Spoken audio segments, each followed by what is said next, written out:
ಯುದ್ಧ ಅಧಿಕೃತವಾಗಿ ನಿಂತಿತು. ಕದನ ವಿರಾಮ ಆಯಿತು ಇರಾನ್ ಇಸ್ರೇಲ್ ಮಧ್ಯೆ.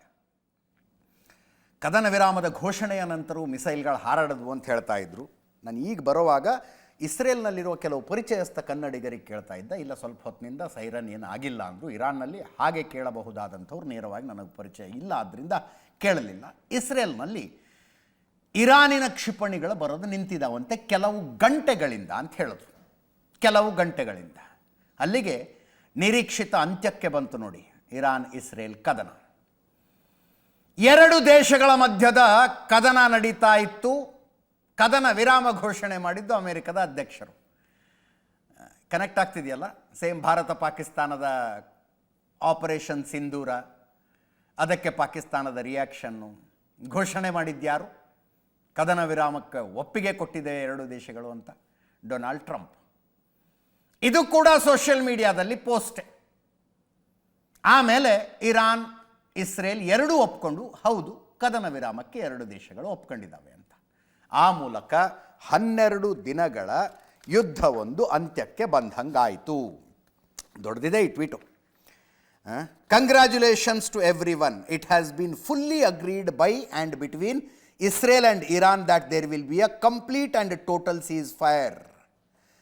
ಬ್ರ್ಯಾಕೆಟ್ನಲ್ಲಿ ಬರೀತಾರೆ, in approximately 6 hours from now when Israel and Iran have wound down and completed their in progress final missions. ಅಂದರೆ ಈ ಘೋಷಣೆಯನ್ನು ಬಂತಲ್ಲ ಜೂನ್ 23, 2026 4:02 ಈ ಅವಧಿಯಿಂದ ಮುಂದಿನ 6 ತಾಸಿನೊಳಗೆ ಅನ್ಫಿನಿಶ್ಡ್ ಮಿಷನ್ಸ್ ಏನಾದರೂ ಇದ್ದರೆ ಫಿನಿಷ್ ಮಾಡ್ಕೊಂಬಿಡಿ ಅನ್ನೋ ಥರ ಇತ್ತಿದು. ಅಂದರೆ ಈಗ ಇಸ್ರೇಲಿನ ಯುದ್ಧ ವಿಮಾನಗಳು ಇರಾನ್ನಲ್ಲಿ ಇದಾವಪ್ಪ, ಇರಾನ್ ಆಕಾಶದಲ್ಲಿ ಹಾರಾಡ್ತಿದ್ವು, ವಾಪಸ್ ಹೋಗೋಕ್ಕೆ ಟೈಮ್ ಬೇಕಲ್ಲ. ಇರಾನು ಇಸ್ರೇಲ್ ಕಡೆ ಹಾರಿಸಬೇಕು ಅಂತ ಬ್ಯಾಲಿಸ್ಟಿಕ್ ಮಿಸೈಲ್ಗಳನ್ನು ರೆಡಿ ಮಾಡಿ ಇಟ್ಕೊಂಡಿದೆ. ಅವುಗಳನ್ನು ಡೌನ್ ಮಾಡೋಕ್ಕೆ ಟೈಮ್ ಬೇಕಲ್ಲ, ಅದಕ್ಕೆ 6 ಗಂಟೆಗಳ ಸಮಯ. ಸೀಸ್ ಫೈರ್ ಘೋಷಣೆ ಆಗಿದೆ ಅಂತ ಟ್ವೀಟ್ ಮಾಡಿದ್ರು ಇವರು. ಅಂತಿಮವಾಗಿ ಫೀಲ್ಡ್ನಲ್ಲಿರುವ ಆಫೀಸರ್ಗಳಿಗೆ ಹೋಗ್ಬೇಕಲ್ಲ ಸುದ್ದಿ, ಹಾರಿಸ್ಬೇಡ್ರಿ ಈಗ ಮುಗಿತೀಗ ಯುದ್ಧ ಮುಗಿದಿದೆ ಅಂತ. ಅದಕ್ಕೆ 6 ತಾಸುಗಳ ಸಮಯ ಅಂತ. ಅದೇನು ತುಂಬ ಕಾಂಪ್ಲಿಕೇಟೆಡ್ ಆಗಿ ಬರೆದಿದ್ದಾರೆ ಇದನ್ನು. For 12 hours at which point the war will be considered ended.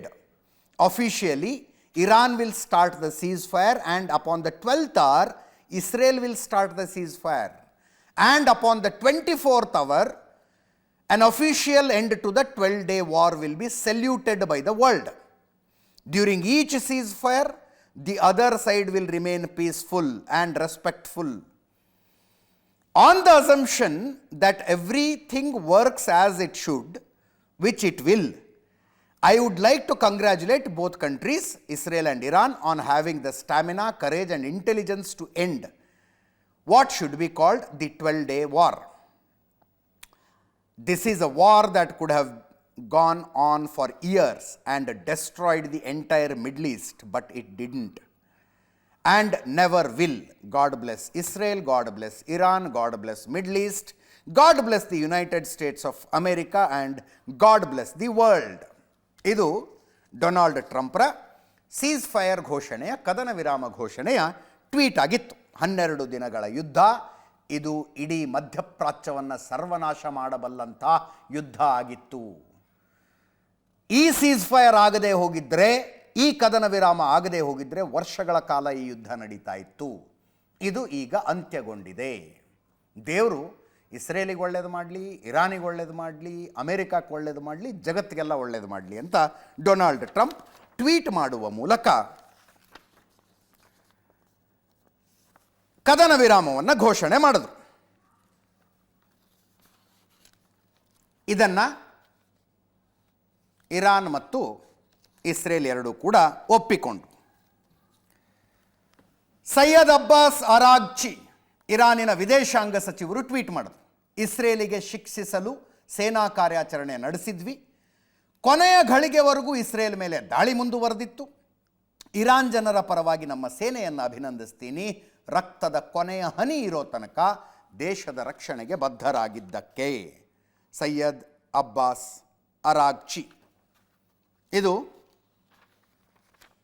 Iran ಕಡೆಯಿಂದ ಬಂದಂಥ ಹೇಳಿಕೆಯಾಗಿತ್ತು. ಇಸ್ರೇಲ್ ಕೂಡ ಹೌದು ಸೀಸ್ ಫೈರ್ ಜಾರಿಗೆ ಬಂದಿದೆ ಅಂತ ಹೇಳಿದ್ದಾರೆ.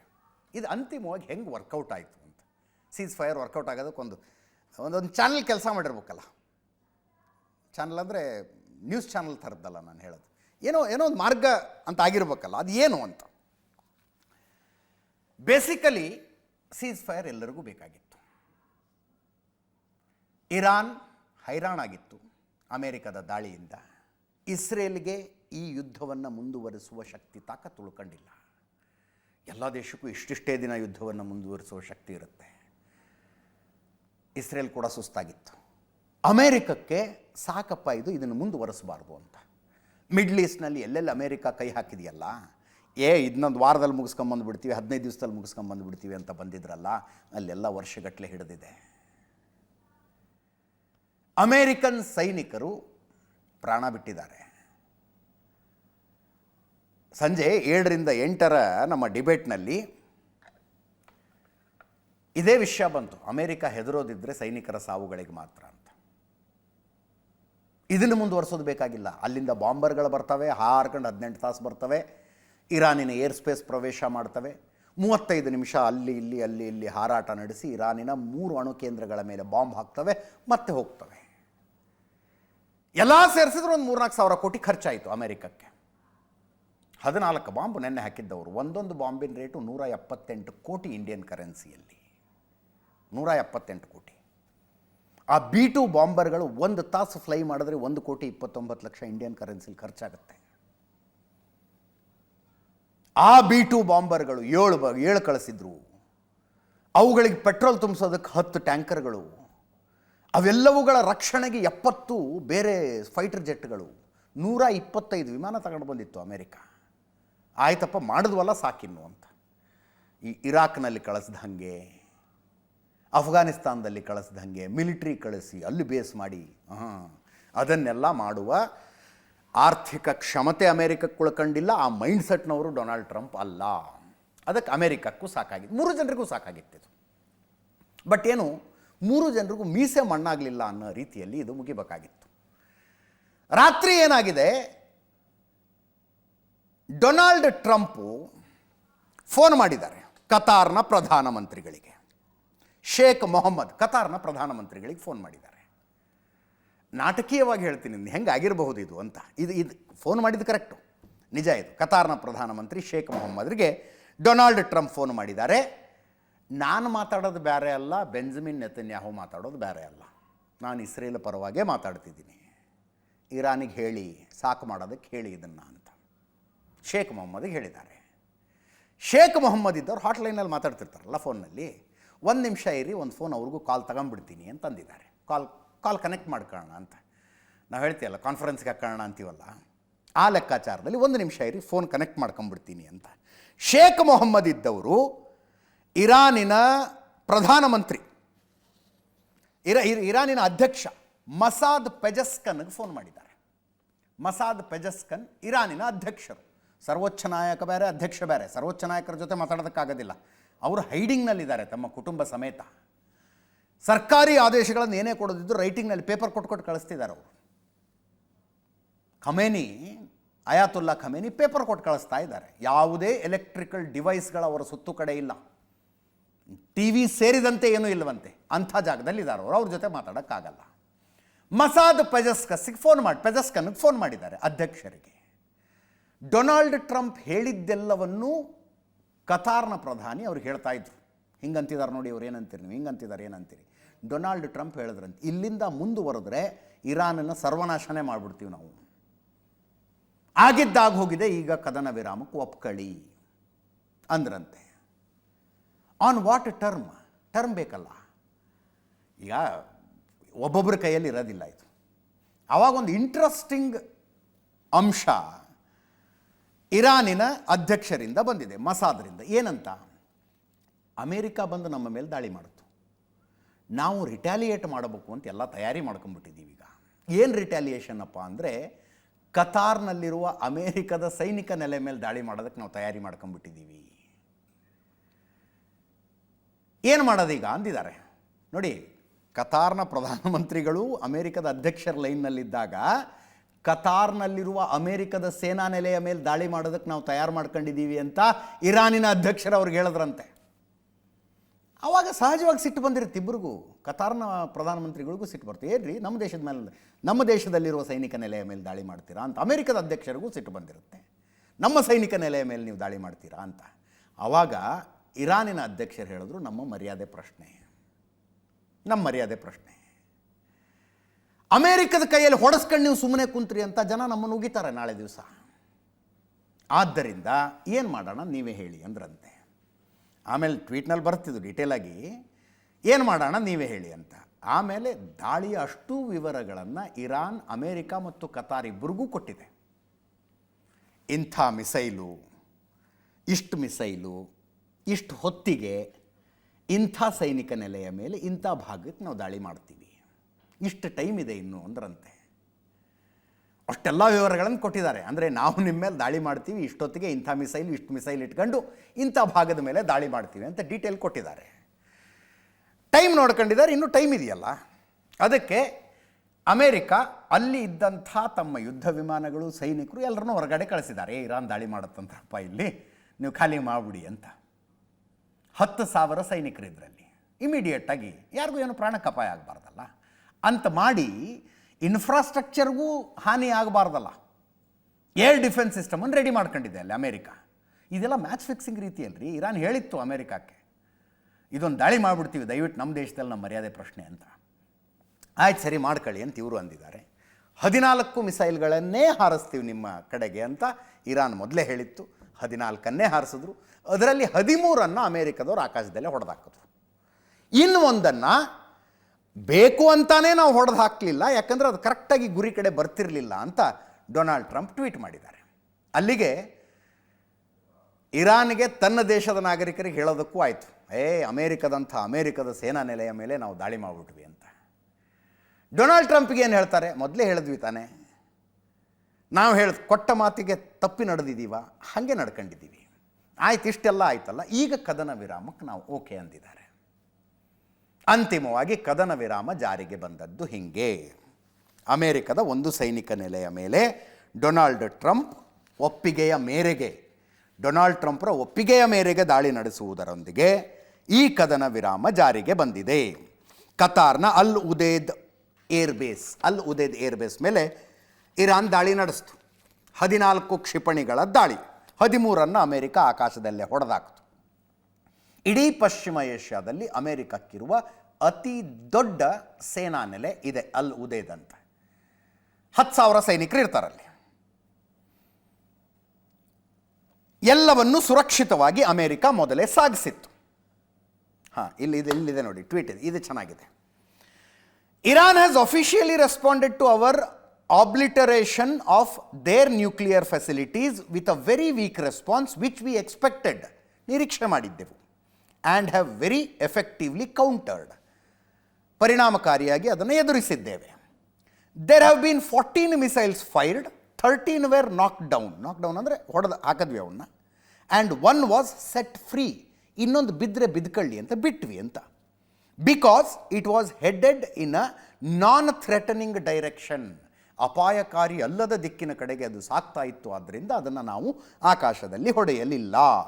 I am pleased to report that no Americans were harmed and hardly any damage was done. ಆಗಿರುವಂಥ ನಷ್ಟ ನೆಗ್ಲಿಜಿಬಲ್ ಆಗಿದೆ, ನಿರ್ಲಕ್ಷಿಸುವಂಥದ್ದಾಗಿದೆ ಅಂತ. Most importantly, they have gotten it all out for their system and there will hopefully be no further hate. I want to thank Iran for giving you early notice. ಮೊದಲೇ ಹೊಡಿತೀವಿ ಅಂತ ಹೇಳಿ ಹೊಡೆದಿದ್ದಕ್ಕೆ ಇರಾನ್ಗೆ ಧನ್ಯವಾದ, ಡೊನಾಲ್ಡ್ ಟ್ರಂಪ್ ಅವರ tweet ಇದು. Which made it possible for no lives to be lost, ಆದ್ದರಿಂದ ಯಾವುದೇ ಪ್ರಾಣಹಾನಿ ಸಂಭವಿಸಲಿಲ್ಲ. And nobody to be injured, ಯಾರಿಗೂ ಗಾಯವೂ ಆಗಲಿಲ್ಲ. Perhaps Iran can now proceed to peace and harmony in the region, and I will enthusiastically encourage Israel to do the same. Thank you for your attention to this matter. ಏರ್ಪೋರ್ಟ್ನಲ್ಲಿ announcement ಇದ್ದಂಗೆ ಇರ್ತವೆ Donald Trump ಅವರ ಟ್ವೀಟ್ಗಳು. ಆಯ್ತಲ್ಲ ಈಗ ಅಂದರೆ ನೋಡಿ end ಹೆಂಗಿದೆ. Perhaps Iran can now proceed to peace and harmony in the region. ಆಯ್ತಲ್ಲ ಈಗ ಇನ್ನು ಮುಂದೆ ಶಾಂತವಾಗಿರ್ತೀರಾ ಅಂತ ನಿರೀಕ್ಷೆ ಮಾಡ್ತೀನಿ. ಇದೇ ನಿರೀಕ್ಷೆಯನ್ನು ನಾನು ಇಸ್ರೇಲ್ನಿಂದಲೂ ಹೊಂದಿದ್ದೇನೆ ಅಂತ ಅಮೇರಿಕದ ಅಧ್ಯಕ್ಷರ ಟ್ವೀಟ್ ಮಾಡಿದರು. ಟ್ವೀಟ್ನಲ್ಲಿ ನೋಡಿ ಅದನ್ನು ಒಳಗಿಂದೊಳಗೆ ನಡೆದಿರೋ ಮಾತುಕತೆ, ಅದನ್ನು ಹೇಳೋ ಅವಶ್ಯಕತೆ ಏನಿತ್ತು? ಈ ದಾಳಿಯ ಬಗ್ಗೆ ಇರಾನ್ ನಮಗೆ ಮೊದಲೇ ಹೇಳಿತ್ತು ನಮಗೆ ಅಂತ ಹೇಳುವ ಅವಶ್ಯಕತೆ ಏನಿತ್ತೋ ಏನೋ. ಈ ರೀತಿಯಾಗಿ ಕದನ ವಿರಾಮ ಜಾರಿಗೆ ಬಂದಿದೆ. ಇದನ್ನ ಕದನ ವಿರಾಮ ಅಂತೀರೋ, ಮ್ಯಾಚ್ ಫಿಕ್ಸಿಂಗ್ ಅಂತೀರೋ, ಇರಾನ್ ಇನ್ನು ಶಾಂತಿಯ ಬಗ್ಗೆ ಯೋಚನೆ ಮಾಡಲಿ ಅಂತ ಹೇಳಿದ್ದಾರೆ. ಬಟ್ ಈ ಘೋಷಣೆಯಾದ ನಂತರವೂ ವಿಪರೀತ ಕ್ಷಿಪಣಿ ದಾಳಿಗಳು ನಡೆದವು. ಇಸ್ರೇಲ್ನಿಂದ ಇರಾನಿನ ಮೇಲೆ ವಿಪರೀತ ವೈಮಾನಿಕ ದಾಳಿಗಳು ನಡೆದವು. ನಿಮಗೆ ಕದನ ವಿರಾಮ ಜಾರಿಗೆ ಬಂದ ನಂತರ ಇರಾನಿನ ಮತ್ತೊಬ್ಬ ನ್ಯೂಕ್ಲಿಯರ್ ಸೈಂಟಿಸ್ಟನ್ನು ಇಸ್ರೇಲ್ ಹೊಡೆದಾಕ್ತು. ಕದನ ವಿರಾಮ ಜಾರಿಗೆ ಬಂದ ನಂತರವೂ ಇಸ್ರೇಲ್ ಮೇಲೆ ಇರಾನ್ ಮಾಡಿದ ಬ್ಯಾಲಿಸ್ಟಿಕ್ ದಾಳಿಗಳಲ್ಲಿ ಇಸ್ರೇಲಿನ 7 ಜನ ಮೃತಪಟ್ಟರು. 7 ಜನ ಹತ್ಯೆಯಾದ ಅಣು ವಿಜ್ಞಾನಿ. ನಾವು ವಿಜ್ಞಾನಿಗಳು ಅಂದರೆ ಬೇರೆ ಥರ ಇರ್ತವೆ ಅಂದ್ಕೊಂಡಿದ್ವಿ, ಬಟ್ ಅಲ್ಲಿ ಹಾಗೆ ಇರ್ತಾರೋ ಏನೋ ಗೊತ್ತಿಲ್ಲ. ಮೊಹಮ್ಮದ್ ರೆಜಾ ಸೇಬರ್ ಅಂತ ಹತ್ಯೆಯಾದ ಅಣು ವಿಜ್ಞಾನಿ, ಇಸ್ರೇಲ್ ಹಿಟ್ ಲಿಸ್ಟ್ನಲ್ಲಿ ಇದ್ದಂಥ ವ್ಯಕ್ತಿನೇ. 12 ದಿನಗಳ ಕದನದಲ್ಲಿ ಇರಾನಿನ 18 ಅಣು ವಿಜ್ಞಾನಿಗಳನ್ನು ಇಸ್ರೇಲ್ ಹೊಡೆದಾಕ್ತು. ಭವಿಷ್ಯದ ಯುದ್ಧಗಳೆಲ್ಲ ಹಿಂಗೆ ಇರ್ತವೋ ಏನೋ. ಯುದ್ಧಗಳು ಅಂದರೆ ಗಡಿಗಳಲ್ಲಿ 2 ಸೇನೆಗಳ ಮುಖಾಮುಖಿ ಆಗ್ತವೆ. ಇವ್ರ ಮೇಲೆ ಅವರು ಮುಗಿ ಬೀಳ್ತಾರೆ, ಅವ್ರ ಮೇಲೆ ಇವರು ಮುಗಿ ಬೀಳ್ತಾರೆ. ಯಾರ ತಾಕತ್ತು ಎಷ್ಟಿದೆಯೋ ಅವ್ರು ಗೆಲ್ತಾರೆ. ಆ ಕದನದಲ್ಲಿ ಒಂದಷ್ಟು ಸೈನಿಕರ ಸಾವಾಗುತ್ತೆ. ಇದೇ ಅಲ್ವಾ ಯುದ್ಧ ಅಂದ್ರೆ ನಮಗನ್ಸಿದ್ದು. ಈಗ ಹಂಗಲ್ಲ, ಟಾರ್ಗೆಟ್ ಕಿಲ್ಲಿಂಗ್ಸ್ ಈಗ ಯುದ್ಧ ಅಂದರೆ. ಶತ್ರು ದೇಶದ ಒಳಗಡೆ ಹೃದಯ ಭಾಗದಲ್ಲಿ ಈ ಗಡಿಗೆ ತದ್ವಿರುದ್ಧ ದಿಕ್ಕಿನಲ್ಲಿ ಎಲ್ಲೋ ಇರುವಂಥ ವ್ಯಕ್ತಿಯನ್ನು ಕೂಡ ಈತ ಇಲ್ಲೇ ಇದ್ದಾನೆ ಅಂತ ಹುಡುಕಿ ಕೊಲ್ಲುವ ಯುದ್ಧ. ಆ ರೀತಿಯಾದಂಥ ಯುದ್ಧಗಳಿನ್ನು ಮುಂದೆ. ಇಲ್ಲಿ ತನಕ ಭಾರತ ಎಷ್ಟು ಯುದ್ಧಗಳನ್ನು ಎದುರಿಸಿದೆಯಲ್ಲ, ಆ ಯುದ್ಧದಲ್ಲಿ ಭಾರತದ ಕಡೆಯೂ ಟಾರ್ಗೆಟ್ ಕಿಲ್ಲಿಂಗ್ ಆಗಿಲ್ಲ, ಆ ಕಡೆಯೂ ಟಾರ್ಗೆಟ್ ಕಿಲ್ಲಿಂಗ್ ಆಗಿಲ್ಲ. ಪ್ರಾಕ್ಸಿ ವಾರ್ನಲ್ಲಿ ಆಗಿದ್ದಾವೆ, ಇಲ್ಲ ಅಂತ ಹೇಳೋದಿಲ್ಲ. ಭಾರತ ಕೂಡ ತನ್ನ ಅಣು ವಿಜ್ಞಾನಿಗಳನ್ನು ಕಳ್ಕೊಂಡಿದೆ. ಬಹಳ ಸಸ್ಪಿಷಿಯಸ್ ಸರ್ಕಮ್ಸ್ಟೆನ್ಸಸ್ಸಲ್ಲಿ ನಮ್ಮ ಅಣು ವಿಜ್ಞಾನಿಗಳು ಮೃತಪಟ್ಟಿದ್ದಾರೆ. ಡೊನಾಲ್ಡ್ ಟ್ರಂಪ್ ಟ್ವೀಟ್ ಮಾಡುವ ಮೂಲಕ ಸೇಮ್ ಭಾರತ ಪಾಕಿಸ್ತಾನದ ಆಪರೇಷನ್ ಸಿಂಧೂರದ ಸಮಯದಲ್ಲಿ ಏನು ಮಾಡಿದ್ರು ಅದೇ ರೀತಿಯಲ್ಲಿ ಟ್ವೀಟ್ ಮಾಡುವ ಮೂಲಕ ಇರಾನ್ ಇಸ್ರೇಲ್ ಮಧ್ಯದಲ್ಲೂ ಕದನ ವಿರಾಮ ಅಂತ ಘೋಷಣೆ ಮಾಡಿದ್ರು. 6 ಗಂಟೆಗಳ ನಂತರ ಕದನ ವಿರಾಮ ಜಾರಿಗೆ ಬರುತ್ತೆ ಅಂತ. 6 ತಾಸು ಇರಾನು ಇಸ್ರೇಲ್ ಎರಡೂ ದೇಶಗಳು ಕೂಡ ರೆಡಿ ಮಾಡಿ ಇಟ್ಕೊಂಡಿದ್ದೀವಿ, ಈ ಮಿಸೈಲ್ಗಳನ್ನು ಏನು ಮಾಡೋದು, ಮತ್ತ್ಯಾಕೆ ವಾಪಸ್ ತಗೊಂಡು ಹೋಗೋದು ಅಂತ ಹಾರಿಸಿದ್ರು. ವಿಮಾನಗಳು ಅವ್ರದ್ದು ಇಸ್ರೇಲಿನ ಕಡೆ ರೆಡಿಯಾಗಿ ನಿಂತ್ಕೊಂಡಿದ್ವು ಅನಿಸುತ್ತೆ. ಅವರು ಕೂಡ ಹೆಂಗೆ ಬೇಕೋ ಹಂಗೆ ದಾಳಿಗಳನ್ನು ಮಾಡಿದ್ರು. ಟೆಲ್ ಅವೀವ್ ಮತ್ತು ಬೀರ್ಶೆವಾ ನಗರದ ಮೇಲೆ ಇರಾನ್ ದಾಳಿ ಮಾಡಿತು. ಇಸ್ರೇಲಿನ ಟೆಲ್ ಅವೀವ್ ಮತ್ತು ಬೀರ್ಶೆವಾ 2 ನಗರಗಳ ಮೇಲೆ.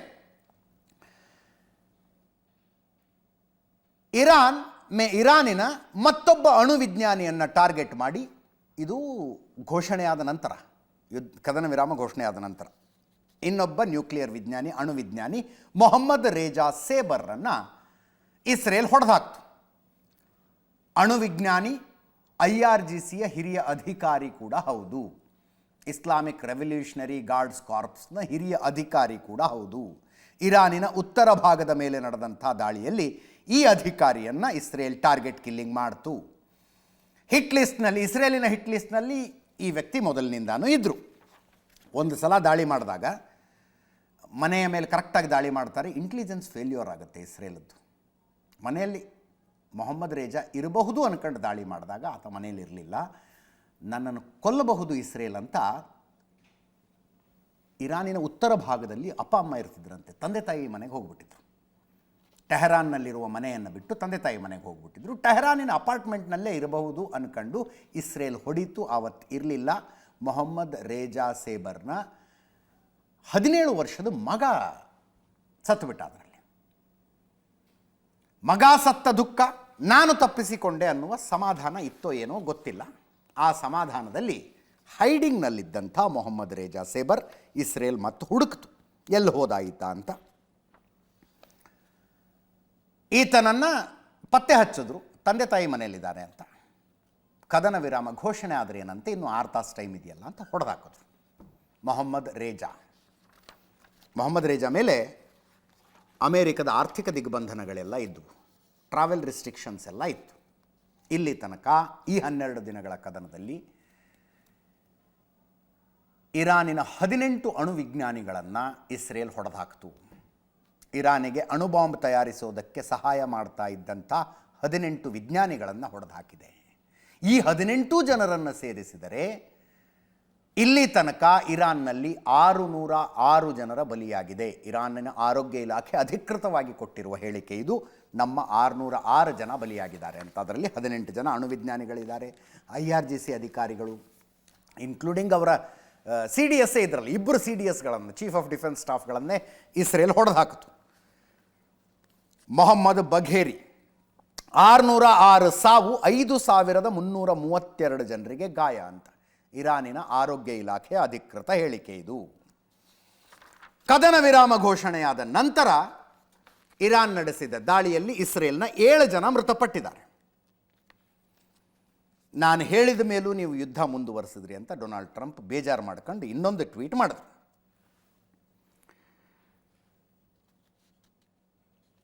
ಕದನ ವಿರಾಮವನ್ನು ಇರಾನ್ ಉಲ್ಲಂಘಿಸಿದೆ, ಜೊತೆಗೆ ಇಸ್ರೇಲ್ ಕೂಡ ಉಲ್ಲಂಘಿಸಿದೆ. ನಾವು ಒಪ್ಪಂದ ಮಾಡಿಕೊಂಡ ಬೆನ್ನಲ್ಲೇ ಇಸ್ರೇಲ್ ಬಾಂಬ್ಗಳ ಸುರಿಮಳೆ ಮಾಡಿದೆ. ನಾನು ಈ ರೀತಿ ಹಿಂದೆಂದೂ ನೋಡಿರಲಿಲ್ಲ.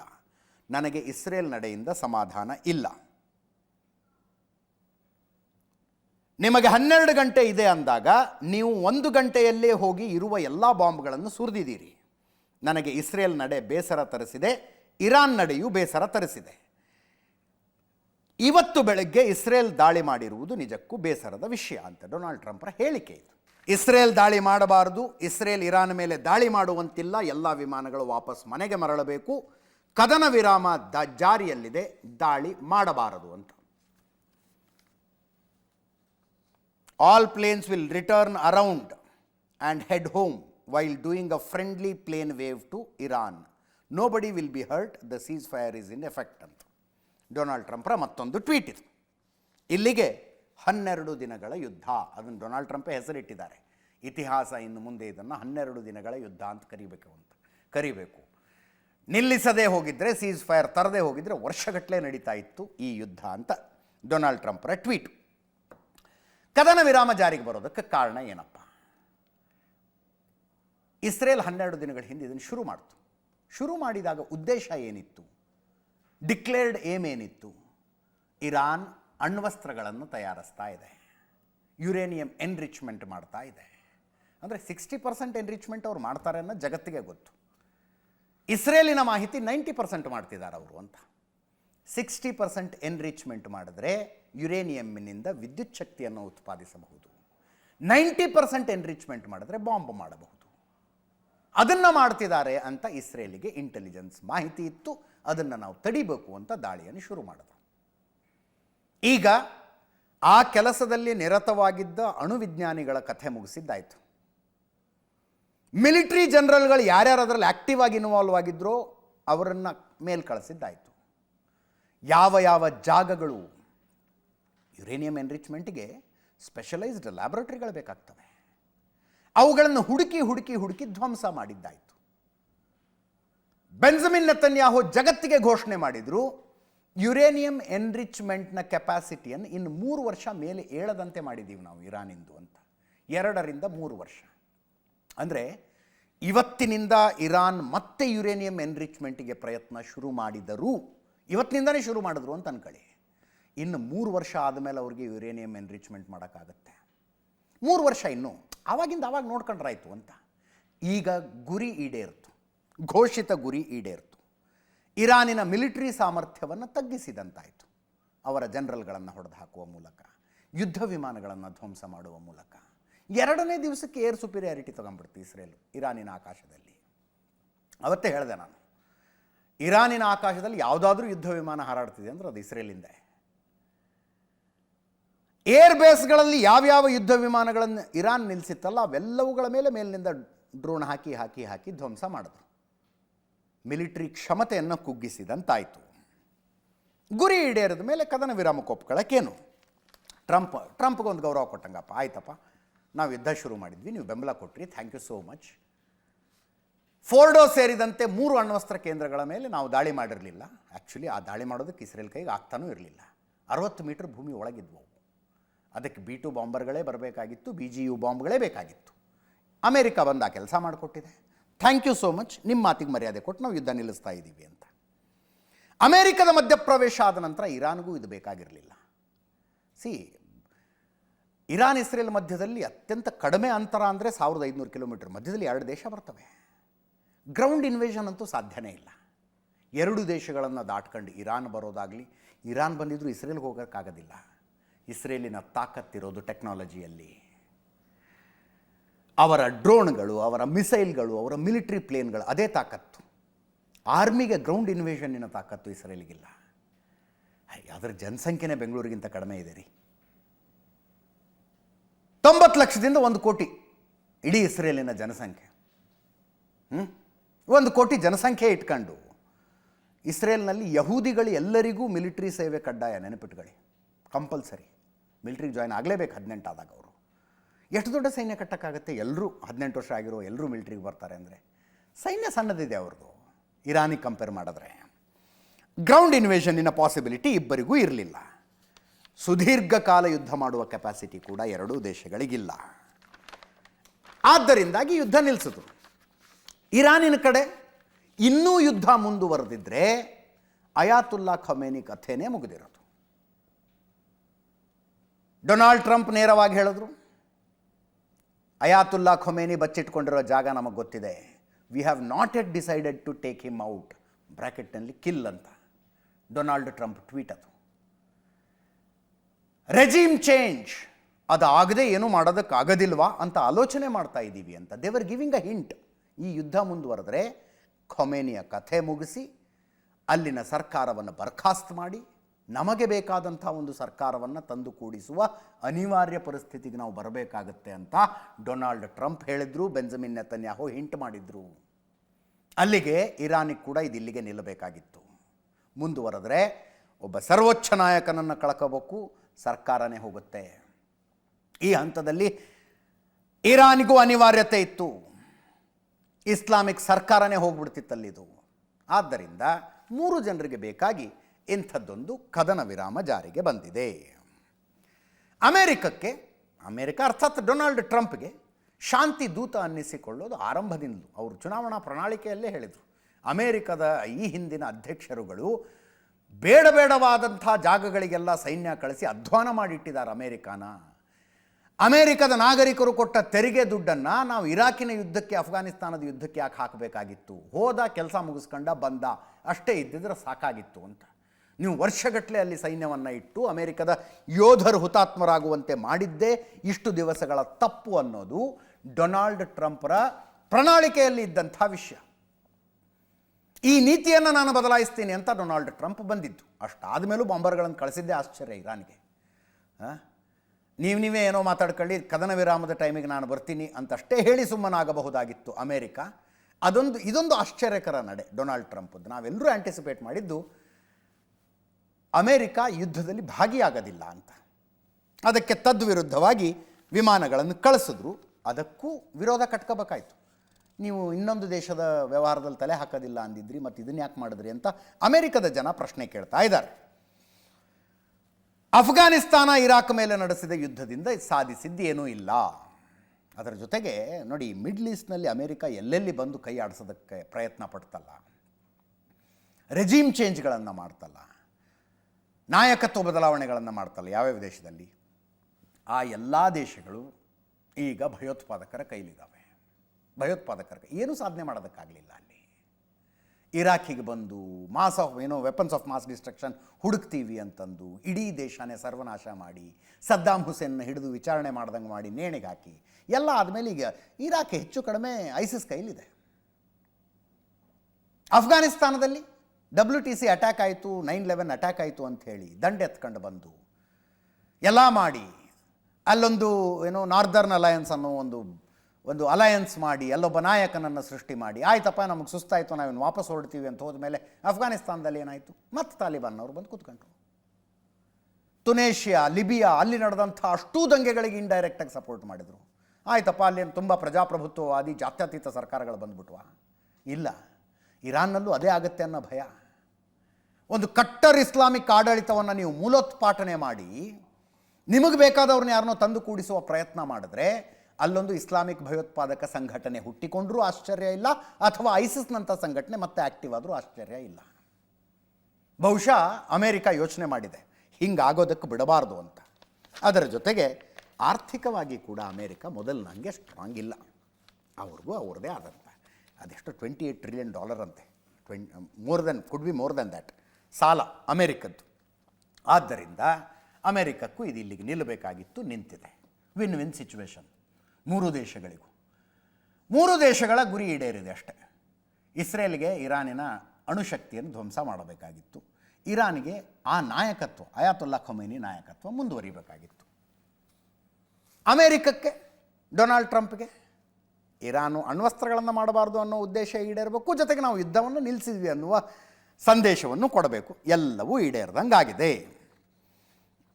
ಡೊನಾಲ್ಡ್ ಟ್ರಂಪು ಫ್ಲಿಪ್ ಫ್ಲಾಪ್ಗಳದ್ದು ಒಂದು ಪಟ್ಟಿ ಇದೆ, ಹೇಳ್ತಾ ಹೋಗ್ಬಿಟ್ರೆ ಯುದ್ಧ ಶುರುವಾದ ದಿನದಿಂದ ಇಲ್ಲಿ ತನಕ ಅವರ ಟ್ವೀಟ್ಗಳನ್ನು ಅನಲೈಸ್ ಮಾಡಿಬಿಟ್ರೆ, ನಾನು ಸಂಜೆನೂ ಹೇಳಿದೆ 10:30 ಒಂದು ಎಪಿಸೋಡ್ ಮಾಡಬೇಕು, ಡೊನಾಲ್ಡ್ ಟ್ರಂಪ್ ನಾಯಕತ್ವ ಹೆಂಗಿತ್ತು ನಡೆ ಅಂತ. ಟೈಟ್ಲ್ ಏನು ಕೊಡಬೇಕು ಅಂತ ನಮ್ಮ ಹುಡುಗರು ಕೇಳಿದಾಗ ಟ್ರಂಪ್ ಬಿನ್ ತುಗಲಕ್ ಅಂತ ಕೊಟ್ಟರೆ ಹೆಂಗೆ ಅಂದೆ ನಾನು. ನಮ್ಮ ಪ್ರಶಾಂತ್ ಬೇಡ ಅಂತ. ಹಾಗೆ ಇದೆ ಇದು. ಮೊಹಮ್ಮದ್ ಬಿನ್ ತುಗಲಕ್ ಬಗ್ಗೆ ನಾವು ಕೇಳ್ತಿದ್ವಲ್ಲ, ಹೇಳಿಕೆಗಳು, ನಿರ್ಧಾರಗಳು, ಕೈಗೊಳ್ಳುವ ಕ್ರಮಗಳು ಎಲ್ಲವೂ ಇದೇ ರೀತಿಯಲ್ಲಿರೋದು. ಈಗ ಟ್ರಂಪ್ ಮತ್ತೊಮ್ಮೆ ಹೇಳ್ತಾ ಇದ್ದಾರೆ ರಷ್ಯಾ ಯುಕ್ರೇನ್ ಮಧ್ಯದಲ್ಲಿ ಯುದ್ಧ ತಡೀತು. ಆ್ಯಕ್ಚುಲಿ ಪ್ರಣಾಳಿಕೆಯಲ್ಲಿ ಹೇಳಿದರು, ಚುನಾವಣಾ ಪ್ರಚಾರ ಭಾಷಣಗಳಲ್ಲಿ ಹೇಳಿದರು, ನಾನು ಅಧಿಕಾರಕ್ಕೆ ಬಂದರೆ 24 ಗಂಟೆಗಳಲ್ಲಿ ರಷ್ಯಾ ಯುಕ್ರೇನ್ ಯುದ್ಧವನ್ನು ನಿಲ್ಲಿಸಿಯೇ ಬಿಡ್ತೀನಿ ಅಂತ. ಪ್ರಯತ್ನ ಪಟ್ಟರು, ಬಟ್ ಸಾಧ್ಯ ಆಗಲಿಲ್ಲ ಅದು. ಆ ಪ್ರಯತ್ನ ಎಲ್ಲಿ ತನಕ ಹೋಯಿತು ಅಂದರೆ, ವ್ಲಾಡಿಮಿರ್ ಪುಟಿನ್ ಜೊತೆ ವೈಯಕ್ತಿಕವಾಗಿ ಆತ್ಮೀಯತೆಯನ್ನು ಬೆಳೆಸ್ಕೊಂಡು ಆ ಪಾಪ ಯುಕ್ರೇನಿನ ಅಧ್ಯಕ್ಷ ಝೆಲೆನ್ಸ್ಕಿಯನ್ನು ವೈಟ್ ಹೌಸಿಗೆ ಕರೆಸ್ಕೊಂಡು ಬಾಯಿಗೆ ಬಂದಂಗೆ ಬೈದು ಕಳಿಸೋ ತನಕ ಹೋಯ್ತು ಇವ್ರದ್ದು. ಆದರೂ ಕೂಡ ಯುದ್ಧ ನಿಂತಿಲ್ಲ. ಭಾರತ ಪಾಕಿಸ್ತಾನದ ಮಧ್ಯದಲ್ಲಿ ಕದನ ವಿರಾಮ ತಂದೆ ಅನ್ನುವ ಎದೆ ಮೇಲೆ ಮೆಡಲ್ ಹಾಕ್ಕೊಂಡಿದ್ದಾರೆ ಡೊನಾಲ್ಡ್ ಟ್ರಂಪ್. ಕಾಂಗೋ ರುವಾಂಡಾ ಮಧ್ಯದ ಕದನ ವಿರಾಮವನ್ನು ತಂದಿದ್ದೀನಿ ಅಂತಿದ್ದಾರೆ. ಈಗ ಇರಾನ್ ಇಸ್ರೇಲ್ ಮಧ್ಯದ್ದು ತಂದಿದ್ದೀನಿ ನೋಡಿ ಅಂತ ಹೇಳ್ಕೊಳ್ಳೋದಕ್ಕೆ ಇನ್ನೊಂದಾಯಿತು. ಇದೆಲ್ಲದರ ಉದ್ದೇಶ ಒಂದೇ. ಇಟ್ ಈಸ್ ಏನು ಕದ್ದು ಮುಚ್ಚಿ ಏನಿಲ್ಲ, ಘೋಷಿತ ಗುರಿ ಡೊನಾಲ್ಡ್ ಟ್ರಂಪ್ದು, ನನಗೊಂದು ನೊಬೆಲ್ ಶಾಂತಿ ಪುರಸ್ಕಾರ ಸಿಗಬೇಕು ಅಂತ, ನೊಬೆಲ್ ಶಾಂತಿ ಪಾರಿತೋಷಕ ಸಿಗಬೇಕು ಅಂತ. ಇಷ್ಟೆಲ್ಲ ಜಗತ್ತಿನ ಶಾಂತಿಗಾಗಿ ನಾನು ಕೆಲಸ ಮಾಡಿದ್ದೀನಿ ಅನ್ನೋದು ಅವ್ರದ್ದು ಘೋಷಿತ ಗುರಿ. ಅದರಲ್ಲೇನು ಕದ್ದು ಮುಚ್ಚಿ ಇಲ್ಲ. ಇದುವರೆಗೂ 4 ಜನ ಅಮೆರಿಕದ ಅಧ್ಯಕ್ಷರಿಗೆ ನೊಬೆಲ್ ಶಾಂತಿ ಪುರಸ್ಕಾರ ಸಿಕ್ಕಿದೆ. 5ನೇವನು ನಾನಾಗಬೇಕು ಅಂತ ಪ್ರಯತ್ನ ಅಂತೂ ಪಡ್ತಾ ಇದ್ದಾರೆ. ನೋಡೋಣ, ಅದಕ್ಕೆ ಅಮೆರಿಕದ ಅಧ್ಯಕ್ಷರ ಈ ಪ್ರಯತ್ನಕ್ಕೆ ಪಾಕಿಸ್ತಾನದ ಬೆಂಬಲ ಇದೆ. ಎಲ್ಲೆಲ್ಲಿ ಹೋಗಿ ನಿಲ್ಲುತ್ತೆ ನೋಡೋಣ. ನಾವು ಮುಂದಿನ ಸುದ್ದಿಗೆ ಹೋಗೋಣ. ಕರ್ನಾಟಕದ್ದೇ ನೇರವಾಗಿ BR ಪಾಟೀಲ್ರದೊಂದು ಆಡಿಯೋ ಬಂತು. ಲಂಚ ಕೊಟ್ಟು, ದುಡ್ಡು ಕೊಟ್ಟು ಮನೆಗಳನ್ನು ಸ್ಯಾಂಕ್ಷನ್ ಮಾಡಿಸಿಕೊಳ್ತಾ ಇದ್ದಾರೆ ಗ್ರಾಮ ಪಂಚಾಯಿತಿ ಅಧ್ಯಕ್ಷರುಗಳು, MLAಗಳ ಪತ್ರಕ್ಕೆ ಮರ್ಯಾದೆ ಇಲ್ಲ ಅಂತ ಆಡಿಯೋ ಬಂತು.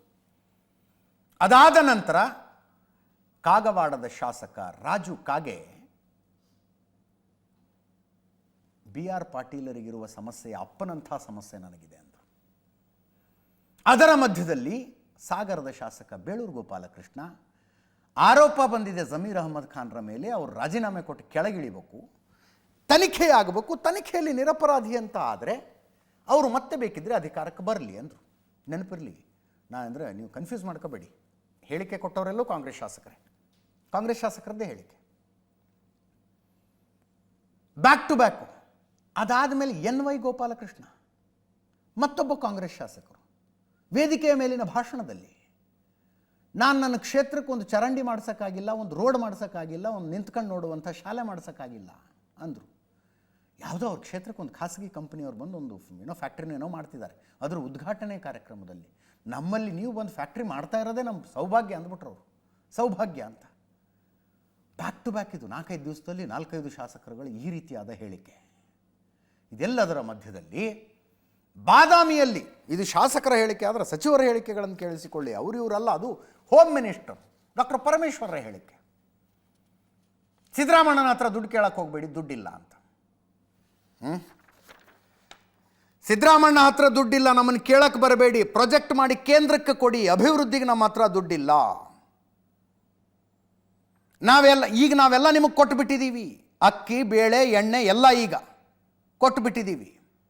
ಇಲ್ಲೇ ಇದಾರಲ್ಲ ತಿಮ್ಮಾಪುರ, 1000 ಕೋಟಿ ಪ್ರಾಜೆಕ್ಟ್ ಮಾಡಿ, 1000 ಕೋಟಿ ಅಂದರೆ ಹೆದರ್ಕೊಳ್ತೀಯ. ಭೀಮಸೇನಿಗೆ ಏನಾಗಿದೆ ಅಂದರೆ ಏನಪ್ಪ 1000 ಅಂದರೆ ಇದು ಈ ರೀತಿ crux of the matter is ರಾಜ್ಯ ಸರ್ಕಾರದ ಹತ್ರ ದುಡ್ಡಿಲ್ಲರಿ ಕೇಳಕ್ಕೆ ಬರಬೇಡಿ ಅಂತ ಹೋಮ್ ಮಿನಿಸ್ಟರ್ ಹೇಳಿದ್ವಿ ವೇದಿಕೆಯ ಮೇಲೆ. ಅದಾದ ಮೇಲೆ ದೊಡ್ಡ ಚರ್ಚೆ ಆಯ್ತದು. ಸಹಜ ಅಲ್ವಾ?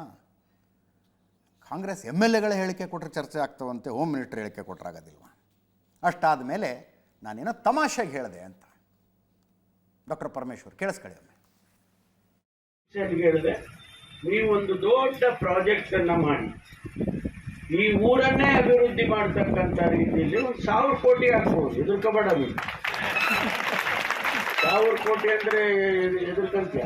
ಬಾದಾಮಿಯ ಪಟ್ಟಣವನ್ನೇ ಅಭಿವೃದ್ಧಿ ಮಾಡತಕ್ಕಂಥ ರೀತಿಯಲ್ಲಿ ಒಂದು ಪ್ರಾಜೆಕ್ಟ್ ಅನ್ನು ಮಾಡಿ ಕೇಂದ್ರಕ್ಕೆ ಕಳಿಸ್ಕೊಡೋದು. ನಮ್ಮ ಹತ್ರ ದುಡ್ಡಿಲ್ಲ, ಸಿದ್ದರಾಮಯ್ಯ ಹತ್ರ ದುಡ್ಡಿಲ್ಲ. ಸಿದ್ದರಾಮಯ್ಯ ಹತ್ರ ದುಡ್ಡಿಲ್ಲ. ಈಗ ನಾವೆಲ್ಲ ನಿಮಗೆ ಕೊಟ್ಬಿಟ್ಟಿದ್ದೀವಿ, ಅಕ್ಕಿ ಬೇಳೆ ಎಣ್ಣೆ ಎಲ್ಲ, ಎಣ್ಣೆನೂ ಕೊಟ್ಬಿಟ್ಟಿದ್ದೀವಿ. ಇಲ್ಲೇ ಅವರೆಲ್ಲ ನಾನು ಆ ರೀತಿ ಏನು ಹೇಳಿಲ್ವಲ್ಲ, ದುಡ್ಡಿಲ್ಲ ಅಂತ ಯಾರು ಹೇಳಿದ್ದು? ನಾನೇ ಸಮರ್ಥನೆ ಮಾಡ್ಕೊಂಡಿದ್ದೀನಿ. ಸಣ್ಣದಾಗ ಅವ್ರು ಯಾರೋ ಮಾತಾಡುವಾಗ ಆ ರೀತಿ ತಮಾಷೆಗೆ ಅವ್ರು ಹೇಳಿದ್ರು ಅಂತ ನಾನು ರಿಯಾಕ್ಟ್ ಮಾಡಿರ್ಬೋದು. ಆದರೆ ನಾನು ಅಧಿಕೃತವಾಗಿ ಹೇಳ್ತಾ ಇದ್ದೀನಿ, ನಮ್ಮ ಸರ್ಕಾರದಲ್ಲಿ ಯಾವುದೇ ರೀತಿಯ ಆರ್ಥಿಕ ತೊಂದರೆ ಅಥವಾ ಆರ್ಥಿಕ ಮುಗ್ಗಟ್ಟು ಇಲ್ಲ. ಹಣ ಕೆಲವು ಸಂದರ್ಭದಲ್ಲಿ ಬಿಡುಗಡೆ ಆಗೋದು ನಿಧಾನ ಆಗುತ್ತೆ. DPR ಮಾಡಬೇಕು, ಎಸ್ಟಿಮೇಟ್ ಮಾಡಬೇಕು. ಒಂದು ಕಾಮಗಾರಿ ಅಂತ ಹೇಳಿದ್ರೆ ಅದಕ್ಕೆ ಎಸ್ಟಿಮೇಟ್ ಮಾಡಬೇಕು, DPR ಆಗಬೇಕು, ಆಗ ಎಲ್ಲ ಹಣ ಬಿಡುಗಡೆ ಆಗುತ್ತೆ. ಅದು ಸ್ವಲ್ಪ ನಿಧಾನ ಆಗಿರ್ಬೋದು ಅನ್ನೋದು ಅಷ್ಟೇ ಬಿಟ್ಟರೆ ಬೇರೆ ಏನೂ ಇಲ್ಲ. ಹಣದ ಕೊರತೆ ನಮ್ಮ ಸರ್ಕಾರದಲ್ಲಿ ಯಾವುದೇ ಕಾರಣಕ್ಕೂ ಇಲ್ಲ. ಅವ್ರು ಯಾರಾದರೂ ನನ್ನನ್ನು ಆ ರೀತಿ ತಪ್ಪು ಕಲ್ಪನೆ ಇಟ್ಕೊಂಡಿದ್ರೆ I am standing to corrections. ಯಾವುದೇ ರೀತಿಯ ಹಣಕಾಸಿನ ತೊಂದರೆ ನಮ್ಮ ಸರ್ಕಾರದಲ್ಲಿ ಇಲ್ಲ. ಪ್ರತಿ ಕ್ಷೇತ್ರಕ್ಕೂ ಈಗಾಗಲೇ 50 ಕೋಟಿ ರೂಪಾಯಿಗೆ ಆಕ್ಷನ್ ಪ್ಲಾನ್ ಮಾಡಕ್ಕೆ ಹೇಳಿದ್ದಾರೆ. ಸೊ ಮನಸ್ಸಿಗೆ ಬೇಜಾರಾದಾಗ ಆ ಥರ ಮಾತುಗಳು ಬಂದ್ಬಿಡ್ತಾವೆ ಒಂದೊಂದ್ಸಾರಿ. ಡಾಕ್ಟರ್ ಪರಮೇಶ್ವರ್ ಮಾತಾಡಿದ್ದು ಎಲ್ಲಿ ನೋಡಿ, ಅದು ಜಾಗನೂ ನೋಡಿ, ಬಾದಾಮಿಯಲ್ಲಿ. ಸಿದ್ದರಾಮಯ್ಯನವರ ಹಿಂದಿನ ಅವಧಿಯ ಕ್ಷೇತ್ರ ಬಾದಾಮಿಯಲ್ಲಿ ನಿಂತ್ಕೊಂಡು ಮಾತಾಡಿತ್ತು. ಬಾದಾಮಿಯ ಸಮಗ್ರ ಅಭಿವೃದ್ಧಿಗೆ 1,000 ಕೋಟಿ ರೂಪಾಯಿದೊಂದು ಯೋಜನೆ ಮಾಡಿ ಅಂದಾಗ ಅಲ್ಲಿದ್ದವರೆಲ್ಲ ಖುಷಿಯಿಂದ ಚಪ್ಪಾಳೆ ಹೊಡೆದಿದ್ದು. ಆಮೇಲೆ ಏನಂತಾರೆ, ಪ್ರಾಜೆಕ್ಟ್ ಮಾಡಿ ಕೇಂದ್ರ ಸರ್ಕಾರಕ್ಕೆ ಕೊಟ್ಬಿಡಿ, ನಮ್ಮ ಹತ್ರ ಅಂತೂ ದುಡ್ಡಿಲ್ಲ ಅಂದರು. ಅದಕ್ಕೊಂದು ಸ್ಪಷ್ಟೀಕರಣ ಇಲ್ಲ, ಸರ್ಕಾರದಲ್ಲಿ ಆರ್ಥಿಕ ಸ್ಥಿತಿ ಹಂಗೇನಿಲ್ಲ, ಗಟ್ಟಿಯಾಗಿದೆ, ಅದು ಇದು ಅಂದ್ರೆ ಪ್ರಾಸೆಸ್ ಹೇಳ್ತಾರೆ ಅವರು. ಎಸ್ಟಿಮೇಷನ್ ಮಾಡಬೇಕು, DPR ಮಾಡಬೇಕು, ಅದಕ್ಕೆ ತಡ ಆಗ್ತಿದೆ. ಏನು ಹಿಂದೆ ಯಾವತ್ತೂ ಆಗೇ ಇಲ್ವಾ ಇದು? ಈಗಲೇ ಆಗ್ತಿರೋದಾ? ಈಗ ರಾಜು ಕಾಗೆ ಅವರು ಮೊದಲನೇ ಸಲ ಮಾತಾಡಿದ್ರು, ಕಾಗವಾಡದ ಶಾಸಕರು. 2ನೇ ಸಲ ಅದಕ್ಕಿಂತಲೂ ಖಡಕ್ಕಾಗಿ ಮಾತಾಡ್ತಿದ್ದಾರೆ. 1 ವರ್ಷದ ಹಿಂದೆ ಯಾವುದೋ ಒಂದು ಕಾಮಗಾರಿ ಗುದ್ಲಿ ಪೂಜೆ ಮಾಡಿದಾರಂತೆ. 1 ವರ್ಷ ಬಿಟ್ಕೊಂಡು ಅಲ್ಲಿಗೆ ಬಂದರೆ ಏನೂ ಕೆಲಸ ಆಗಿಲ್ಲ. ಏನೂ ಕೆಲಸ ಆಗಿಲ್ಲ. ಅಲ್ಲಿ ಕಾಂಟ್ರಾಕ್ಟರ್ನ ಕರೆದು ಕೇಳಿದ್ರೆ ದುಡ್ಡು ಎಲ್ಲಿದೆ ಅಂದ್ರಂತೆ. 2 ದಿವಸದಲ್ಲಿ ರಾಜೀನಾಮೆ ಕೊಟ್ಟು ಬಿಡಬೇಕು ಅನ್ನೋಂಗಾಗಿದೆ ನನ್ನ ಮನಸ್ಸಿಗೆ ಅಂದರು. BR ಪಾಟೀಲರಿಗಿರುವ ಸಮಸ್ಯೆ ಅಪ್ಪನಂಥ ಸಮಸ್ಯೆ ನನಗಿದ್ದಾವೆ ಅಂದರು. ಕೇಳಿಸ್ಕೊಳ್ಳಿ ಒಮ್ಮೆ. ರಸ್ತೆ CC ರಸ್ತೆ ಒಂದು ಪೂಜಾ ಮಾಡ್ಲಿಕ್ಕೆ ಹೋಗಿದ್ನಿ. ಅಲ್ಲಿಗೆ 1 ವರ್ಷದ ಹಿಂದೆ ಒಂದು ಪೂಜೆ ಮಾಡಿದ್ ನಾನು. ಅದೇ ರಸ್ತೆ ಅಲ್ಲೇ ಮೇಲೆ. ಆ ರಸ್ತೆ ಇನ್ನೂ ಯಾಕಾಗಿಲ್ಲಪ್ಪ ಅಂತ ಕೇಳಿದಾಗ ಅವ್ನು ಕಾಂಟ್ರಾಕ್ಟರ್ ಫೋನ್ ಹಚ್ಚಿದಾಗ ಇನ್ನು ಪ್ರಾರಂಭ ಮಾಡ್ತೇನೆ. ನನಗೇನು ನೋವಾಯ್ತು, ಒಂದೊಂದು ವರ್ಷ ಆದ್ರೂ ಇವ್ರು ಕೆಲಸ ಮಾಡೋದಂದ್ರೆ ಏನ್ ಅರ್ಥಪ್ಪ? ನಮ್ಮ ಅಡ್ಮಿನಿಸ್ಟ್ರೇಷನ್ ಸರಿ ಇಲ್ಲ, ಅವ್ರ ಮೇಲೆ ನಿಯಂತ್ರಣ ಇಲ್ಲ.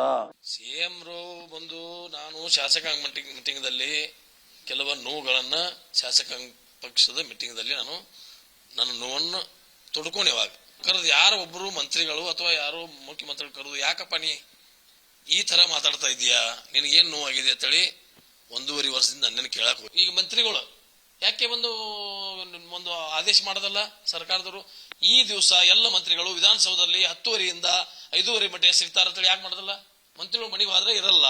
ಮಂತ್ರಿಗಳು ನಾವು 800 ಕಿಲೋಮೀಟರ್ ಆತೈತಿ ನನ್ನ ಮತಕ್ಷೇತ್ರದಿಂದ ನಾವು ಬರಬೇಕಾದ್ರೆ. ಇಲ್ಲಿ ಬಂದ್ರು ಯಾರು ಮಂತ್ರಿಗಳು ಸಿಗಲ್ದ್ರೆ ನಾನು ಹಂಗ ಹೋಗ್ಬಿಡುದು. ಆಮೇಲೆ ಆ ಮಂತ್ರಿಗಳು ವೇಟ್ ಮಾಡ್ಬೋದು. ನಾ ಇಲ್ಲಿ 8 ದಿವಸ ಇಲ್ಲಿ ಬೇಸರಲ್ಲೇ ಏನಪ್ಪಾ ಇಲ್ಲಿ ಯಾಕಿರಬೇಕು, ಯಾವ ಪುರುಷಾರ್ಥಕ್ಕಿರಬೇಕು, ಇಷ್ಟೊಂದು ಹೊಲಸು ವ್ಯವಸ್ಥೆಯಲ್ಲಿ ನಾವು ಯಾಕಿರಬೇಕು ಅಂತ ಮನಸ್ಸಿಗೆ ಬೇಜಾರಾಗಿ ಆ ಮಾತಾಡಿದೀನಿ. ಆದ್ರೆ ನನ್ನ ಮತಕ್ಷೇತ್ರದ ಜನ ಮತ್ತೆ ಹೇಳಿದ್ರೆ, ನೀವು ಯಾಕೆ ರಾಜೀನಾಮೆ ಕೊಡ್ತೀರಿ, ನಾವಿದೀವಿ, ನಾವು ಹೋರಾಟ ಬರ್ತೀವಿ, ಒಂದು 10,000 ಜನ ಬೆಂಗಳೂರಿಗೆ ಬಂದು ಕೊಂಡ್ತೀವಿ. ಅದೇನು 10,000 ಬಂದು ಜನ ಕೊಂಡೋದೇನು ಅವಶ್ಯಕತೆ ಇಲ್ಲ, ನಾನು ನೋಡ್ಕೊಳ್ಳೋಕೆ ಸಮರ್ಥದೇನಲ್ಲ. 13ರಿಂದ 18ರವರೆಗೆ ಇದ್ದಂತ CM ಈಗಿಲ್ಲ. ಯಾಕೆ ಅವ್ರ ಮನಸ್ಥಿತಿ ಚೇಂಜ್ ನನಗೆ ಗೊತ್ತಿಲ್ಲ. ನಿಮ್ಮ KPCC ಅಧ್ಯಕ್ಷರು ಏನಂತಾರೆ ಈ ವಿಚಾರಕ್ಕೆ? ಅವ್ರಿಗೆ ಗಮನಕ್ಕೆ ಏನಾದರೂ ಇದೆಯಾ? ಅವ್ರು ನಮ್ಮನ್ನು ನೋಡೋದೇ ಇಲ್ಲ ಮನೆಗೆ ಹೋದ್ರೆ. ಸಚಿವರು ಕೈಗೆ ಸಿಗಬೇಕು, ನಮಗ ಸಿಗ್ತಾ ಇಲ್ರಿ. ಈ ಮಂತ್ರಿಗಳು ನಮಗ ರೆಸ್ಪೆಕ್ಟ್ ಕೊಡೋದಿಲ್ಲ ಅಂತ ಹೇಳಿದೀನಿ. ಇವ್ರು ನಮಸ್ಕಾರ ಮಾಡೋದಲ್ರಿ ಮಂತ್ರಿಗಳು. ಎಲ್ಲರದ್ದು ಕೇಳಿದ್ರಿ NY ಗೋಪಾಲಕೃಷ್ಣ ಅವ್ರದ್ದು ಒಂದು ಕೇಳಿಸ್ಕೊಂಡೇ ಬಿಡಿ. ಹೆಲ್ಪ್ಲೆಸ್ ಆಗಿ ಮಾತಾಡ್ತಾರೆ ಅವರು. ಕೇಳಿಸ್ಕೊಳ್ಳಿ. ಅಂದ್ಕೊಂಡು ಇವ್ರಿಗೆ ಏನು ಮೂರ್ಖತನ ಇವ್ರು ಯಾಕೆ ಬಂದು ಈ ಗ್ರಾಮಗಳಲ್ಲಿ ಮಾಡ್ತಾರೆ. ನಾನು ML ಆಗಿದ್ಕೊಂಡು ನಮ್ಮ ಗ್ರಾಮಗಳಲ್ಲಿ ಒಂದು ಚರಂಡಿ ಮಾಡಕ್ಕಾಗ್ತಾ ಇಲ್ಲ, ನನಗೆ ಒಂದು ರಸ್ತೆ ಮಾಡಕ್ಕಾಗೋದಿಲ್ಲ, ಯಾವ್ದಾದ್ರೂ ಒಂದು ಒಳ್ಳೆ ದೂರದ ಒಂದು ಕಣ್ಣಿಗೆ ಕಾಣ್ತಕ್ಕಂಥ ಒಂದು ಶಾಲೆ ಕಟ್ಟಕ್ಕಾಗಲ್ಲ. ಅಂತ ಪರಿಸ್ಥಿತಿಗಳಲ್ಲಿ ಈ ಜನಗಳ ಮಧ್ಯದಲ್ಲಿ ಈ ಫ್ಯಾಕ್ಟರಿ ನಡೆಸ್ಕೊಂಡು ಇವ್ರು ಹೋಗ್ತಾರ ಅನ್ನೋದೊಂದು ಬಹಳ ಅದ್ಭುತವಾಗಿರ್ತಕ್ಕಂಥ ಒಂದು ಪ್ರಶ್ನೆ ಆಗಿತ್ತು. ನಾನು ಮೊದಲನೇದಾಗಿ ಅಂದ್ಕೊಂಡು ಇವ್ರಿಗೆ ಇದೆಲ್ಲ ಆಯ್ತಲ್ಲ, ಹಿಂಗೆಲ್ಲ ಮಾತಾಡಿದ್ರಲ್ಲ, ಈ ಪ್ರತಿಯೊಬ್ಬರು ತುಂಬ ಹಿರಿಯ ಶಾಸಕರು ನೆನ್ಪಿಟ್ಕೊಳ್ಳಿ. ಯಾರೋ first time second time ML ಆದವರಲ್ಲ ಇವರು. ರಾಜಕಾರಣದಲ್ಲಿ ಪಳಗಿದಂಥವ್ರು, ಅವರೇ ಒಬ್ಬರ ನಂತರ ಒಬ್ಬರಂತೆ ಮಾತಾಡ್ತಿದ್ದಾರೆ. ಇದೆಲ್ಲದಕ್ಕೂ ಒಂದು ಟ್ವಿಸ್ಟ್ ಕೊಟ್ಟಂಥವ್ರು ನಮ್ಮ Magadi Balakrishna. In fact if you don't know, Magadi Balakrishna ಅವರು DK ಶಿವಕುಮಾರ್ ಬಣ, BR ಪಾಟೀಲರು ಹೆಂಗೆ ಸಿದ್ದರಾಮಯ್ಯನವರು ಅತ್ಯಂತ ಆಪ್ತರಲ್ಲ, ಹಾಗೆ ಮಾಗಡಿ ಬಾಲಕೃಷ್ಣ DK ಶಿವಕುಮಾರ್ ಬಣ. ಅವರು ಹೇಳಿದ್ದು ಹೆಂಗಿತ್ತು ಅಂದರೆ, DK ಶಿವಕುಮಾರು DK ಸುರೇಶ್ ಅವ್ರ ಜೊತೆಗೆ ಸರಿಯಾಗಿ ಇಟ್ಕೊಳ್ಳಿ, ಅನುದಾನ ಎಲ್ಲ ಬರ್ತವೆ, ಏನು ಸಮಸ್ಯೆ ಆಗೋದಿಲ್ಲ ಅನ್ನೋ ಅರ್ಥನೇ ಇತ್ತದು. ಹಾಗೆ ಅದು ಅವ್ರು ಹೇಳಿದ್ದು. ಕೇಳಿಸ್ಕೊಳ್ಳಿ ಒಮ್ಮೆ. ನಮಗೆ ಜನ ಆಶೀರ್ವಾದ ಮಾಡವ್ರೆ, ನಾವು ಕೆಲಸ ಮಾಡಬೇಕು. ಅದನ್ನು ಹೋರಾಟನೋ ಇನ್ನೊಂದು ಮತ್ತೊಂದು ಯಾವ ಭೇಟಿ ಮಾಡೋದು, ಚರ್ಚೆ ಮಾಡೋದು, ಮುಖ್ಯಮಂತ್ರಿಗಳ ಮನವೊಲಿಸುವಂಥದ್ದು, ಮುಖ್ಯಮಂತ್ರಿಗಳಿಗೆ ಲೋಪದೋಷಗಳನ್ನ ಗಮನಕ್ಕೆ ತರುವಂಥದ್ದು ಮಾಡಿಕೊಂಡು ಕೆಲಸ ಮಾಡಬೇಕು. ನನಗೆ DK ಸುರೇಶ್ ಅವರ ಶಿವಕುಮಾರ್ ಅವರ ಆಶೀರ್ವಾದ ಇರೋದ್ರಿಂದ ಸ್ವಲ್ಪ ತೃಪ್ತಿ ಇದೆ. ಬಾಲಕೃಷ್ಣ ಅವರು ಒಂದು ಹೇಳಿ ಸರ್, ಈಗ CM DK ಶಿವಕುಮಾರ್ ಮತ್ತು ಸುರೇಶ್ ಅವರ ಆಶೀರ್ವಾದದಿಂದ ನಮಗೆ ಅನುದಾನ ಬರ್ತಾ ಇದೆ ಅಂತ ಹೇಳ್ತಾರೆ ಸರ್. ನಿಮ್ಗೆ ಯಾರಿಗೇನ ಆಶೀರ್ವಾದ ಇಲ್ಲರಿಗೆ ಈ ರೀತಿ ಆಗಿದೆ ಸರ್? ನಮಗೆ ಯಾರ ಆಶೀರ್ವಾದ ಇಲ್ಲ, ಕೃಪಾ ಇಲ್ಲ. ಅವ್ರ ಕೇಸ್ ಬೇರೆನೆ, ನಮ್ಮ ಕೇಸ್ ಬೇರೆನೆ. ಅನುದಾನ ಹಂಚಿಕೆಯಲ್ಲಿ ಅಸಮಾಧಾನ ಆಗ್ತಾ ಇದೆ ಹಿರಿಯ ಶಾಸಕರಿಗೆ. ಇವರ ವಿರುದ್ಧ ಕಾಂಗ್ರೆಸ್ಸಿನ ಬೇರೆ ಹಿರಿಯ ಶಾಸಕರುಗಳದ್ದು ಒಂದು ಸಿಟ್ಟು. ಬಸವರಾಜ ರಾಯರೆಡ್ಡಿ, ಪ್ರಸಾದ್ ಅಬ್ಬಯ್ಯ, HC ಬಾಲಕೃಷ್ಣ, BR ಪಾಟೀಲ್ರನ್ನ ಸಮಾಧಾನ ಮಾಡ್ದಂಗಿದೆ. ನಂದು ಮುಖ್ಯಮಂತ್ರಿದು ಬೇರೆ ಲೆವೆಲ್ಲಿನ ಆತ್ಮೀಯತೆ ಬಿಡ್ರಿ ಅನ್ನೋ ಥರ BR ಪಾಟೀಲ್ರು ಹೇಳೋದಕ್ಕೆ ಶುರು ಮಾಡಿದ್ದಾರೆ. But damage what he did is ಭಾಳ ದೊಡ್ಡ ಡ್ಯಾಮೇಜ್. ಅದು ಕೇಳಿಸ್ಕೊಳ್ಳಿ. ನೋಡಿ, Zameer very very good hearted minister. ಈ ನಮ್ಮ ಬಹಳ ಜನಗಳ ಮಂತ್ರಿಗಳ ಇದರಲ್ಲಿ ನೋಡಿದ್ರೆ ವೆರಿ ದಿಲ್ದಾರ್ ಆದ್ಮಿ. ನಾನು ಅವನಿಗೆ ದಿಲ್ದಾರ್, ಅವ್ರು ಶಾನ್ದಾರ್ ಆದ್ಮಿ ಅಂತ ಕರಿತೀನಿ. ಅವ್ರಿಗೆ ಬಹಳ ಒಳ್ಳೆ ಜೋಲ್ ಮನುಷ್ಯ, ಹೆಲ್ಪ್ ಮಾಡೋದ್ರಲ್ಲಿ ಅವನಂಗೆ ಯಾರೂ ಇಲ್ಲ. ಆಮೇಲೆ ಗೋಪಾಲ್ ಕೃಷ್ಣ ಯಾರೋ ಅವರು ರಾಜೀನಾಮೆ ಕೊಡ್ಲಿ ಅಂತ ಕೇಳಿದ್ದಾರೆ. ನಾನು ಹೇಳ್ತೇನೆ, ಜಮೀರ್ ಅವರನ್ನ ರಾಜೀನಾಮೆ ಕೊಡುವಂತ ಅವಶ್ಯಕತೆ ಇಲ್ಲ. Zameer is A good minister, very good hearted, pro people. ಆಮೇಲೆ ಮೈನಾರಿಟಿ ಜನರಿಗೆ ಎಷ್ಟು ಒಳ್ಳೆ, ಅವನು ಮಂತ್ರಿ ಆದ್ಮೇಲೆ ಒಳ್ಳೆ ಕೆಲಸ ಮಾಡಿದ್ದಾನೆ. ಆಮೇಲೆ ಅವನು ಒಳ್ಳೆ ಮಂತನ್ ರಿಚ್, ಬಹಳ ದೊಡ್ಡ ಶ್ರೀಮಂತ. ಅವನಿಗೆ ಈ ಚಿಲ್ಲರೆ ದುಡ್ಡು ತಗೊಂಡು ಏನ್ ಮಾಡ್ತಾನ್ರಿ ಅವನು. ಈ ವರ್ಷ ನಮಗೆ ಸ್ವಲ್ಪ ಶಾಸಕರಿಗೆ ಹಣ ಕೊಡ್ಲಿಕ್ಕೆ ಸಾಧ್ಯ ಆಗ್ತದೆ. ಮುಖ್ಯಮಂತ್ರಿಗಳು ಜುಲೈ ತಿಂಗಳಿಂದ ಒಬ್ಬೊಬ್ಬ ಶಾಸಕರಿಗೆ 50 ಕೋಟಿ ರೂಪಾಯಿ ಸ್ಪೆಷಲ್ ಗ್ರಾಂಟ್ ಅನ್ನು ಕೊಡ್ತಾ ಇದ್ದಾರೆ, 50 crores. ನಂದೇನು ಬೇಡಿಕೆ ಇಲ್ರಿ, ಪೇಪರಲ್ಲಿ ಏನು ಹೇಳಿದೀನಿ ಅದನ್ನೇ ಅಲ್ಲಿ ಹೋಗಿ ಹೇಳ್ತೀನಿ. ಸ್ವಾಭಾವಿಕವಾಗಿ ಸಂಸಾರ ಅಂದ್ರೆ ಗಂಡ ಹೆಂಡತಿ ಜಗಳ ಇದ್ದೇ ಇರ್ತದೆ. ನಾನು ಖಂಡಿತ ಅದನ್ನು ಒಪ್ಪೋದಿಲ್ಲ. ಇದು ಸರಿಯಾದಂತ ಆರೋಪ ಅಲ್ಲ. ಖಂಡಿತವಾಗಿ ಕೂಡ ಪ್ರತಿಯೊಬ್ಬ ಶಾಸಕರಿಗೂ ಕೂಡ ಗೊತ್ತಿದೆ ಪ್ರೊಸೆಸ್ ಯಾವ ರೀತಿ ಇದೆ, ಯಾವ ರೀತಿ ಅಲೋಕೇಶನ್ ಆಗ್ತದೆ ಅನ್ನುವಂಥದ್ದೆಲ್ಲ ಕೂಡ ಗೊತ್ತಿದೆ. ಅದೆಲ್ಲ ನಾನು ಹೇಳ್ತಾ ಇದ್ದೀನಲ್ರಿ, ಅದು ಆ ರೀತಿ ಎಲ್ಲ ಸುಳ್ಳು, ಆ ರೀತಿ ಆಗೋದಿಲ್ಲ. ಈಗ ಯಾರಿಗೂ ಮನೆ ಕೊಟ್ಟಿಲ್ಲ. ನಾನೊಬ್ಬ ಬೋರ್ಡ್ ಚೇರ್ಮನ್ ಆಗಿ ನನಗೆ ಹೊಸ ಅಲೋಕೇಶನ್ ಆಗಿಲ್ಲ, ಮತ್ತೆ ಬೇರೆದೇನು ಕೊಡ್ತಾರೆ? ಇದೆಲ್ಲದರ ನಡುವೆ ಜಮೀರ್ ಅಹಮದ್ ಖಾನ್ ವಸತಿ ಸಚಿವರು ಒಂದು ತುರ್ತು ಪತ್ರಿಕಾಗೋಷ್ಠಿಯನ್ನು ಕರೆದಿದ್ರು. ಬಡವರ ದುಡ್ಡು ತಿನ್ನುವಷ್ಟು ಬರಗೆಟ್ಟಿಲ್ಲ ನಾನು ಅಂತ ಹೇಳೋದಕ್ಕೆ, ಅಷ್ಟು ದರಿದ್ರ ನನಗೆ ಬಂದಿಲ್ಲ ಅಂದರು. ಜಮೀರ್ ಅಹಮದ್ ಖಾನ್ ಅವರು ಜನರ ಹತ್ರ, ಈಗ ನಾವು ರಿಯಾಲಿಟಿ ಚೆಕ್ ಮಾಡಿಸಿದ್ವಪ್ಪ, BR ಪಾಟೀಲ್ರು ಹೇಳಿದ್ರಲ್ಲಿ ಎಷ್ಟು ಸತ್ಯ ಅಂತ. ಊರ ಹೆಸರುಗಳನ್ನು ಹೇಳ್ತಾರೆ, ಇಂಥ ಊರಿಗೆ ಇಷ್ಟಿಷ್ಟು ಮನೆಗಳು ಸ್ಯಾಂಕ್ಷನ್ ಆಗಿದ್ದಾವೆ ಅಂತ. ನಮ್ಮ ಕಲಬುರಗಿ ರಿಪೋರ್ಟ್ರ್ ನಾವು ಊರಿಗೆ ಕಳಿಸಿದ್ವಿ, ಜನರನ್ನು ಕೇಳ್ರಿ ಏನಾಗಿದೆ ಅಂತ. ಜನ ಏನು ಹಿಂದೆ ಮುಂದೆ ಭಯ ಪಡ್ತಾರೇನೋ ಮಾತಾಡೋಕ್ಕೆ ಅಂದ್ಕೊಂಡಿದ್ದು, ಯಾರಿಗೂ ಭಯ ಇಲ್ಲ. 25,000 ಒಂದೊಂದು ಮನೆ ಕೊಟ್ಟಿದ್ದೀವಿ ಸ್ವಾಮಿ, ನಾವು 25,000 ಕೊಟ್ಟು ನಮ್ಮ ಮನೆಗಳು ಸ್ಯಾಂಕ್ಷನ್ ಆಗಿದ್ದಾವೆ ಅಂತ ಹೇಳಿದ್ರು. ಆ 25,000 ಜಮೀರ್ ಅಹಮದ್ ಖಾನ್ರಿಗೆ ಬಂದು ಮುಟ್ತು ಅಂತಲ್ಲ ಅದು. ನಿಮ್ಮ ಡಿಪಾರ್ಟ್ಮೆಂಟ್ನಲ್ಲಿ ಏನೇ ಆಗ್ತಿದ್ರು ಜವಾಬ್ದಾರಿ ಯಾರ್ದು? ಒಂದೊಂದು ಮನೆಗೆ ಇಂತಿಷ್ಟು ಅಂತ ಜಮೀರ್ ಅಹಮದ್ ಖಾನ್ರ ದುಡ್ಡು ತಗೋಬೇಕಾಗಿಲ್ಲ. ಪೋಸ್ಟಿಂಗ್ ವಿಷಯ, ಟ್ರಾನ್ಸ್ಫರ್ ವಿಷಯ ಏನೇನಾಗ್ತಿದೆ ಗೊತ್ತಿರೋದಿಲ್ವಾ ನಮಗೆ? ಭಾಳ ಇಮೋಷ್ನಲಾಗಿ ಮಾತಾಡಿದರು. ಟೈಮ್ ಇಲ್ಲ ಇವತ್ತು, ಇನ್ನೊಂದು ದಿವಸ ನೋಡೋಣಂತೆ. ಇದರೊಂದಿಗೆ ಇವತ್ತಿನ ನ್ಯೂಸ್ ಅವರು ಮುಗಿಸ್ತಾ ಇದ್ದೀನಿ. ನೇರ ದಿಟ್ಟ ನಿರಂತರ ಸುದ್ದಿಗಾಗಿ ನೋಡ್ತಾ ಇರಿ ಏಷ್ಯಾನೆಟ್ ಸುವರ್ಣ ನ್ಯೂಸ್. ಈಗ ಒಂದು ಸಣ್ಣ ಬ್ರೇಕ್ನ ನಂತರ ಸುವರ್ಣ ಫೋಕಸ್ ಪ್ರಸಾರ ಆಗುತ್ತೆ.